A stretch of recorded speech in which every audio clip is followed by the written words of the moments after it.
Share market के big bull Rakesh Jhunjhunwala ने हाल में 12 कंपनियों में अपनी होल्डिंग में बदलाव किया है। इनमें 5 स्टॉक में उन्होंने अपनी हिस्सेदारी बढ़ाई है, जबकि 7 कंपनियों में कम की है। बाकी कंपनियों में उन्होंने संतुलन बनाए रखा है। इनमें से एक स्टॉक है रैलिस इंडिया, जिसने हाल के दिनों में अच्छी ग्रोथ की है। बाजार के जानकारों के मुताबिक इस स्टॉक में 3 से 6 महीने में और अच्छा मूवमेंट देखने को मिल सकता है। राकेश झुनझुनवाला देश के नामचीन ब्रांड टाटा ग्रुप की कंपनियों में भी खासा निवेश कर रहे हैं। उनके पोर्टफोलियो में Tata Motors share price, Tata communication share price 0.32% की हिस्सेदारी 6,850 करोड़ रुपए की है। जानकारों की माने तो इसका प्राइस आने वाले दिनों में 1,650 रुपए के मार्क को टच कर सकता है। ऐसा इसलिए क्योंकि शादी ब्याह के सीजन में गोल्ड की डिमांड बनी रहेगी, इससे टाइटन को बूस्ट मिल सकता है। मॉनसून को लेकर भी अच्छा प्रेडिक्शन किया जा रहा है।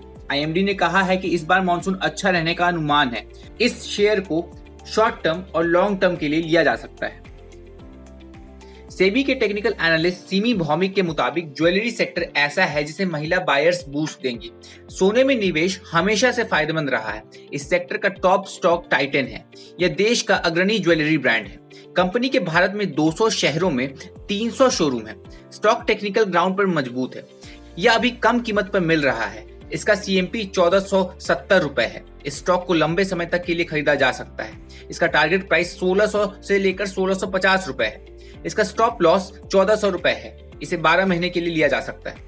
राकेश झुनझुनवाला और उनकी पत्नी रेखा झुनझुनवाला की रैलिस इंडिया में हिस्सेदारी 9.93% की है।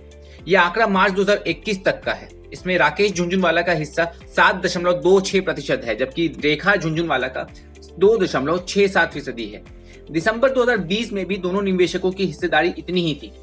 बिग बुल राकेश झुनझुनवाला को 125% के आसपास कमाई हुई है। 20 मार्च को टाइटन के शेयर की जो कीमत 800 रुपए की थी, वो बढ़कर 1640 के लेवल पर पहुंच गई है। इससे पहले राकेश झुनझुनवाला ने टाटा ग्रुप की एक और कंपनी इंडियन होटल्स में हिस्सेदारी बरकरार रखी थी। राकेश झुनझुनवाला के इंडियन होटल्स में हिस्सेदारी बरकरार रखने के पीछे की वजह जेएस फाइनेंशियल एडवाइजर्स के फाउंडर जितेंद्र सोलंकी ने समझाया। उनके मुताबिक भले ही कोविड के कारण हॉस्पिटैलिटी इंडस्ट्री की स्थिति खराब हो, लेकिन यह टाटा ग्रुप की कंपनी है जिसके प्रमोटर्स के कॉन्फिडेंस को ध्यान में रखकर ही कोई इन परिस्थितियों में भी अपनी हिस्सेदारी बरकरार रखने का प्रयास करेगा। इंडियन होटल्स पोस्ट कोविड फिर अपने कारोबार को उसी स्तर पर ले जाएगी जैसे पहले थे, ऐसा भरोसा निवेशकों का है। इसी सेंटीमेंट के कारण कोई भी निवेशक अपना स्टेक जारी रखेगा। यह बड़ी वजह है जो निवेशक के हौसले को मजबूत करती है। इसलिए भी राकेश झुनझुनवाला और उनकी पत्नी ने इस शेयर में हिस्सेदारी बरकरार रखी। बता दें कि इस कंपनी में राकेश और रेखा झुनझुनवाला की हिस्सेदारी 2.10% की है। दोनों निवेशकों के पास 1.05% स्टेक है। दिसंबर 2020 और मार्च 2021 के कंपनी के आंकड़ों के मुताबिक रेखा झुनझुनवाला और राकेश झुनझुनवाला ने अपनी हिस्सेदारी में कोई बदलाव नहीं किया है।